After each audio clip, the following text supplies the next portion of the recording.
Hello，大家好，好歡迎大家嚟參與我哋呢個 webinar 嘅。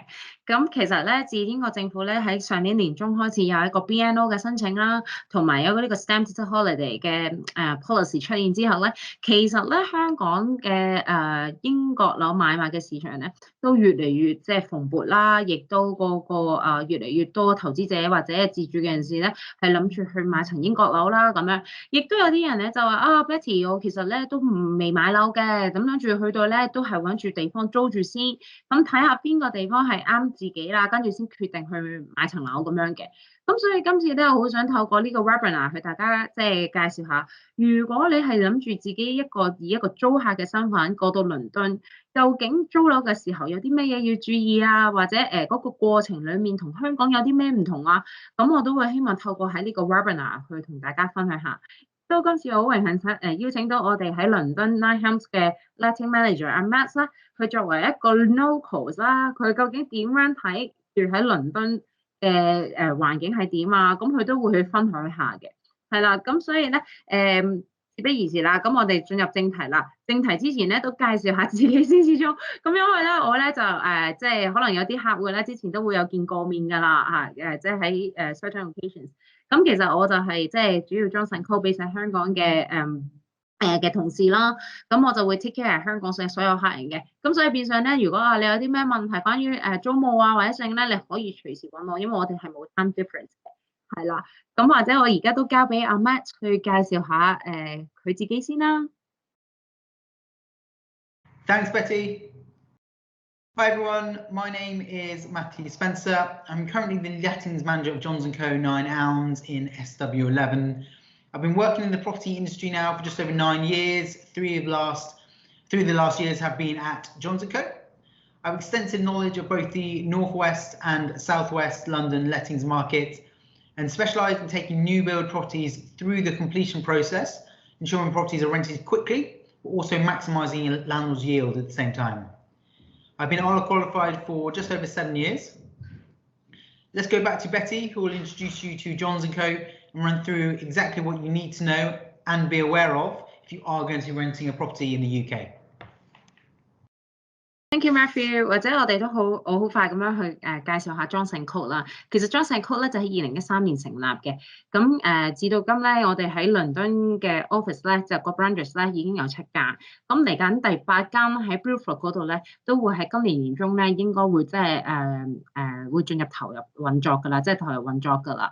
咁我哋其實我哋嘅 expert 咧基本上就係我哋會即係譬如而家你諗住係嚟緊會搬過去住啊，或者係有樓喺嗰邊諗住去出租啊，咁其實我哋都會幫到你哋嘅，係啦。咁因為咧，我哋會因應即係租客啊或者業主嘅需要咧，提供咧最貼心嘅服務俾我哋嘅客戶嘅。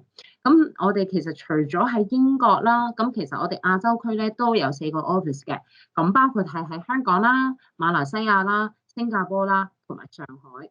咁其實就係方便我哋可以同亞洲區嘅客戶咧，即係有一個即係更緊密啦，同埋更快捷嘅溝通嘅。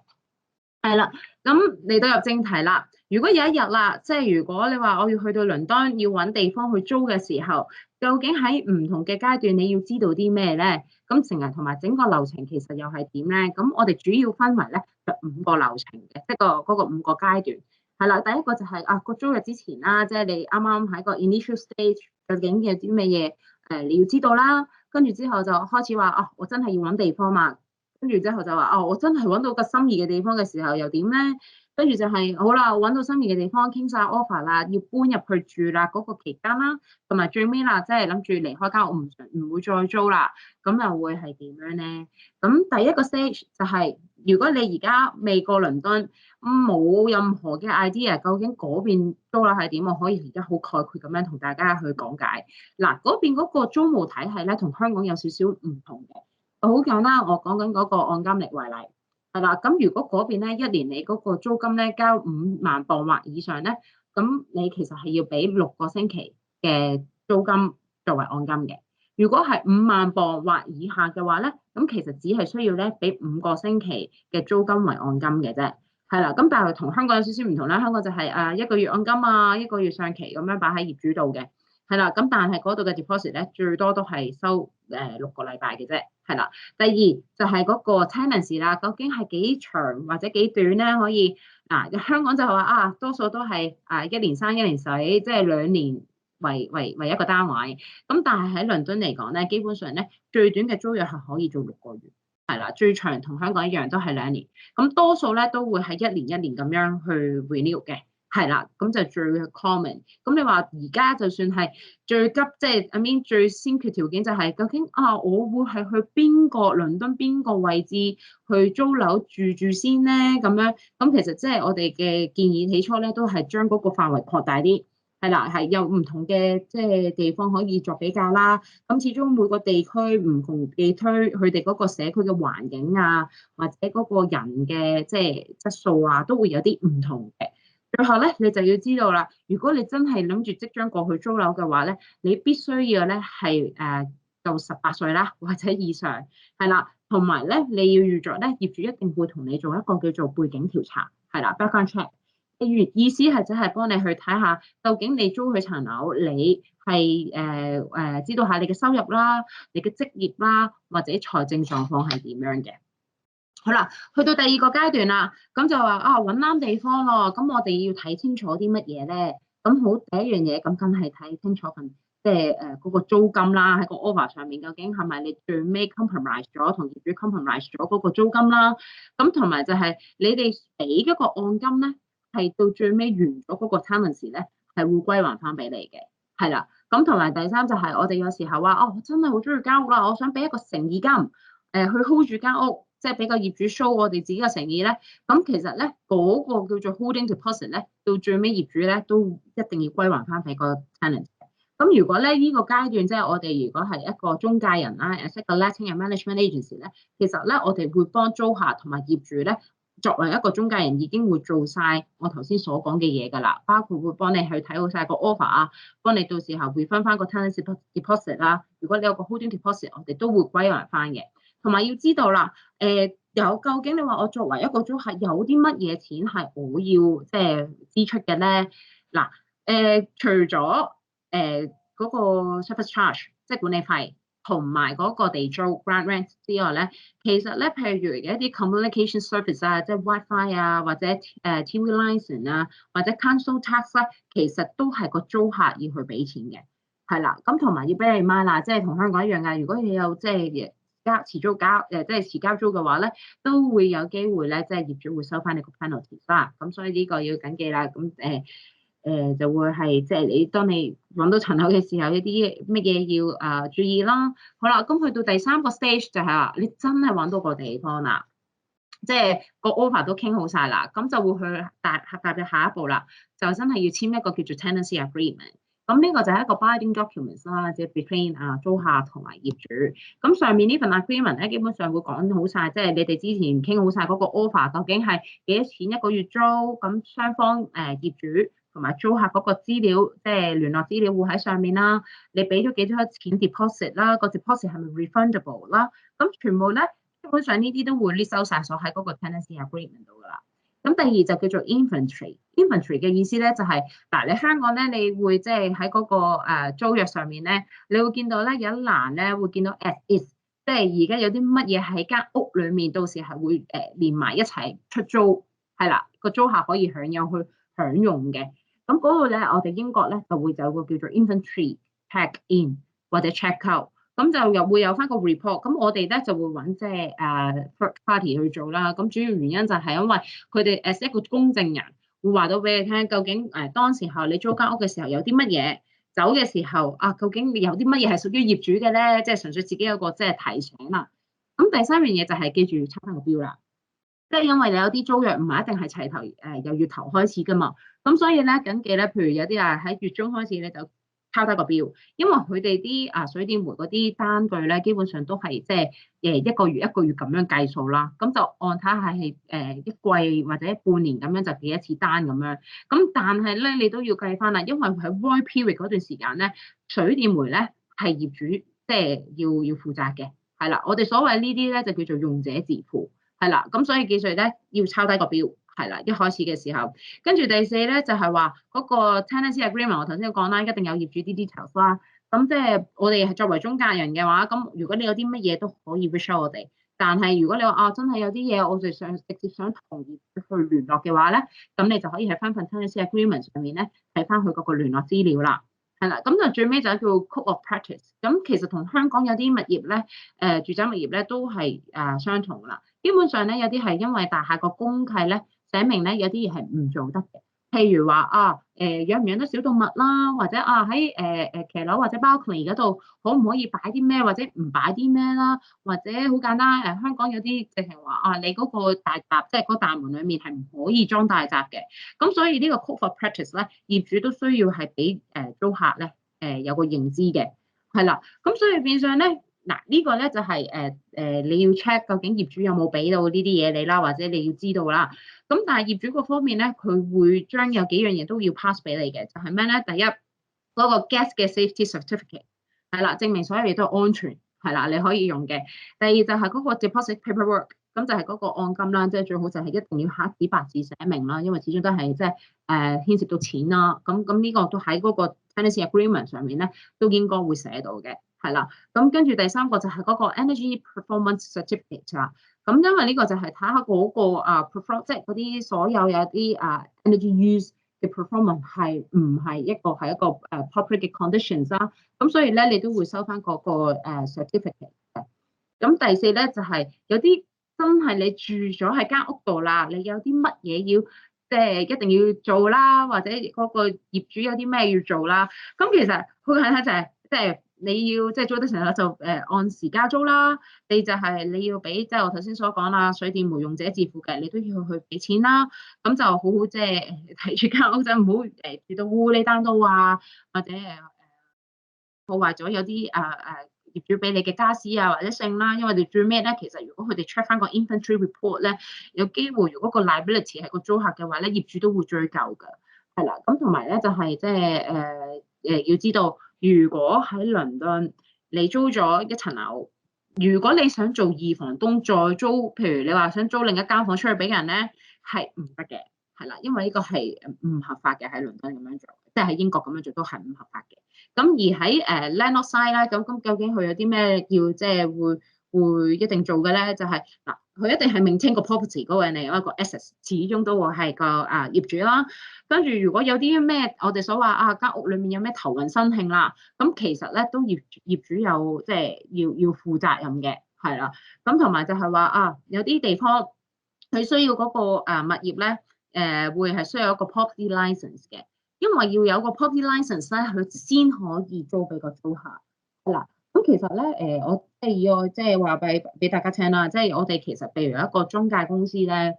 咁我哋都會幫業主去做埋呢樣嘢，因為如果業主冇個 property license 咧，係都唔可以有租客去住入去嘅，係啦。咁所以變相呢方面嘅申請咧，其實我哋都會幫業主去一手包辦嘅，係啦。咁租客呢方面就唔需要擔心啦，話會唔會入住嘅時候冇啊？但係即係如果你揾到我哋嘅話，我哋都會話俾你聽，其實呢間屋如果係需要 property license， 究竟佢嗰個 status 係點樣？亦都如果真係租得俾你嘅，咁我哋都會話俾你聽，其實嗰個 property license 已經申請好，依間屋係可以俾 tenant 去住嘅，係啦。咁佢最尾嗰個階段啊，就係話如果我真係諗住唔再租咯喎，咁就其實咧嗰邊嘅 serve notice period 咧，即係你要預幾耐嘅通知期咧，其實就係臨租約完之前2個月，係啦，最 common 嘅做法都係2個月嘅。係啦，咁一般通知期2個月啦，咁同埋就係你要 make sure 你走嘅時候所有錢你都要交晒啦，即係清潔翻好間屋啦，即係整理翻好間屋啦，將條鎖匙還翻俾業主啦，同埋即係一個即係叫做 final inspections 啦。咁多數如果有啲我哋而家做緊，譬如業主去香港嘅話啦，咁我哋都會即係有啲業主都會聘請我哋去幫佢做晒我以上講嘅一個流程嘅。係啦，包括睇翻啲租客走嘅時候做翻個 check out， 跟住睇下有啲乜嘢佢之前一個單位租出嚟嘅時候有啲乜嘢係唔見咗啊，或者整爛咗啊，咁其實我哋作為中介公司咧都會做翻呢個步驟嘅，所以就話唔使驚到時候我走咗嘅時候咧會要揾邊位，咁有啲當然咧係直接同業主去 deal with 嘅話，咁我當然會最尾係揾翻個業主啦。唔係嘅話咧，就會揾中介公司，所以即係都會處理到嘅成件事。咁好啦，即係話同香港一樣啦，即係嗱，香港又有租務，倫敦有租務，咁大家究竟即係有啲乜嘢嘅唔同咧？咁譬如咧，我都係講啦，無論喺邊個國家都好，去邊度租樓都好，其實揾一間咧，即係可以信賴得過，而且信譽好好、註冊咗持牌嘅一間租務及管理公司係好緊要㗎。點解咁講咧？嗱，因為我舉個例子啦，即係喺英國嚟講咧，其實係近呢5年啊，就算佢對業主一啲新增或者更改嘅 regulations 咧，都成有150條啦。咁如果真係有啲租客直接同業主去即係直接傾嘅話，究竟其實大家傾緊嘅嘢係咪真係合乎英國嘅法律或者英國政府給予嘅條例咧？咁即係有時候咧，大家都會係喺一個比較模糊嘅環境下，咁所以點解我話一定要揾一間信賴得過嘅中介公司咧？亦都係有試過見過咧，有啲直情個租客直接同個業主去即係去傾咧，好啦，俾晒 upfront 晒所有租啦，但係最尾咧到交鎖匙嗰日咧，個業主係唔見咗人嘅，係啦，咁所以變相咧為咗即係特別啦，有啲係啱啱到步即係我哋所謂嘅初哥啦，嚟到倫敦去租樓嘅時候，咁最好真係揾一個中間人去幫手，係啦 ，make sure 咧喺個過程裡面咧，全部都係合情合理嘅，亦都係合法嘅。係啦，咁所以咧，其實嗱，你見到呢個 slide 咧，基本上咧係我哋喺倫敦即係而家租樓咧成個嘅過程。咁好多時咧，我哋都會即係同個業主或者同個租客去建立一個關係啦。咁跟住之後咧，我哋會 make sure 咧，如果業主有 provide 嗰個傢俬俾你咧，我哋會 make sure 所有嘅傢俬咧都會做晒 installations。係啦，咁好多時香港就會係業主自己 handle 翻啦，或者即係業主未必會鋪傢俬。咁 majority 咧喺倫敦租樓咧都會有傢俬嘅，係啦。咁所以不過呢個都好 depends 翻業主嗰個 preferences 啦。跟住之後咧，你真係傾 offer 啦，之後就落到話啊，頭先我都同你提及過嘅，就係有啲 document 要 sign，譬如 tenancy agreement 啊、offer letters 啊。有啲reference check 嘅 report 啊，咁都要簽翻名嘅。咁喺 deposit 方面，我頭先都講過啦。咁其實咧喺倫敦嚟講咧，就係一係5個禮拜啦，一係6個禮拜，係啦嘅 deposit。咁即係5個禮拜或者6個禮拜個租金，係啦。咁香港咧就即係 most likely 都係 2 months 啦。咁所以呢個有少少唔同。咁到話啊，到 inventory 嗰度啦，我頭先都講啦，即係我哋倫敦咧，我哋喺英國做咧。我哋多數都會揾即係 third party 去做呢樣嘢，咁但係香港好多就 agent 自己先睇完啦，跟住就會喺嗰個tenancy agreement 啦或者租約嗰度咧就會寫晒 as is，就 list 晒所有成間屋有啲咩嘅，係啦，咁所以其實即係大家都會有一個中間人去做呢件事啦，跟住之後就係我哋會每個月咧即係你交完嘅租，咁基本上咧我哋都會有個即係portal 啦，咁其實業主都知道你一定會交到租嘅，因為我哋每個月咧都會俾翻個 statement 嗰個業主嘅，係啦，咁同埋咧係 throughout 個 tenancy 咧，其實到你即係我哋都會去到你府上啦，一嚟希望即係我哋同個租客會有個緊密嘅關係啦，咁溝通下，其實睇下可能有時候租客有啲嘢都想即係想表達下俾業主聽嘅，咁我哋都會喺呢個時候咧即係聽取嗰個租客嘅意見啦，咁都會反映翻俾業主聽嘅。係啦，咁所以呢個其實係我哋中間人，其實我哋會做咗一個溝通嘅橋梁啦，可以話係啦。咁希望咧促成兩個 parties 咧都有個達成一個 win-win 嘅 situations 嘅，係啦。咁所以咧講咗咁耐啦，咁好啦，就如果有一日你真係話我去到倫敦啊，咁究竟嗰個居住環境又係點啊，或者有啲乜嘢我要話 where 啊咁樣，咁我哋而家就請我哋嘅 letting manager Matthew。作為一個 locals 嚟講，究竟佢有啲咩見解咧？ Thanks, Betty. London is an amazing place to live. I moved to London from Stratford-upon-Avon nearly 9 years ago to start my property career. One of the best things about living in London is the events that happen here. Whether it's a sporting event, music concert, or live theatre, every day of the year there'll be something happening that will be of interest to you. Whatever you need or want, you can find it in London. London is home to Europe's busiest shopping street, Oxford Street. This is where you will find Selfridges along with 300 other fashion retailers. And if you do find yourself missing some of your home comforts, you'll be able to find them at one of London's many Chinese supermarkets.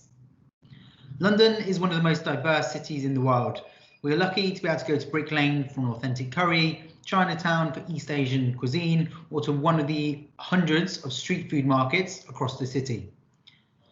London is steeped with history and lots of quirky stories. Even after living here for so long, there's still so much to learn and discover. I would definitely recommend taking one or two of the London history tours just so you can discover some of the stories yourself.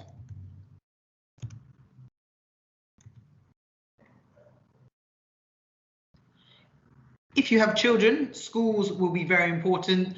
There are some fantastic independent and state schools in London. Depending on your needs, this can be a big influence on where you do decide to live. You will find some of the state schools have strict admission rules whereby you'll need to live within a certain distance of the school for your child to become a pupil.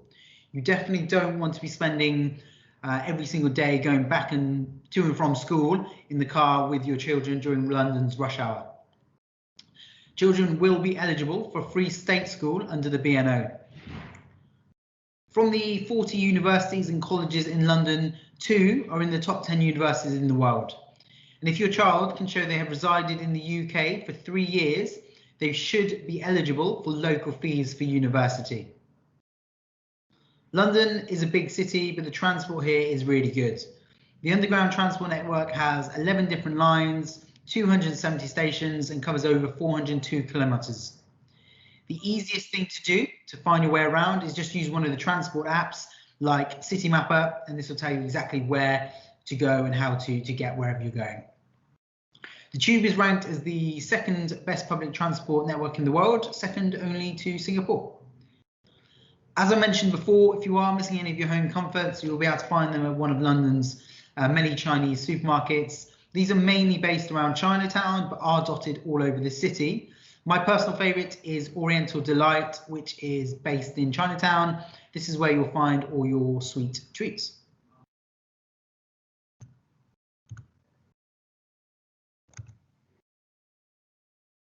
Renting a property in the UK and continuing to rent out your investment property will likely be beneficial for you. Your requirements will likely differ from what your investment property offers. You might need an additional bedroom, a garden, be closer to your place of work or a school. You'll find that London offers numerous different lifestyles and your investment property might not work for you personally. Living in Hampstead will be very different to living in Nine Elms, will be very different to living in Canary Wharf, all of which will have their benefits. Renting a property gives you the flexibility to move to either a new property in the same area or to try a new area in London altogether. One of the beautiful things about London is you don't need to move far for an area to change completely. Again, Hampstead is very close to Camden, but they offer very different lifestyles. Thank you for listening to Betty and I. We hope this has been beneficial. If you have any questions, feel free to WhatsApp or email either of us. Thank you.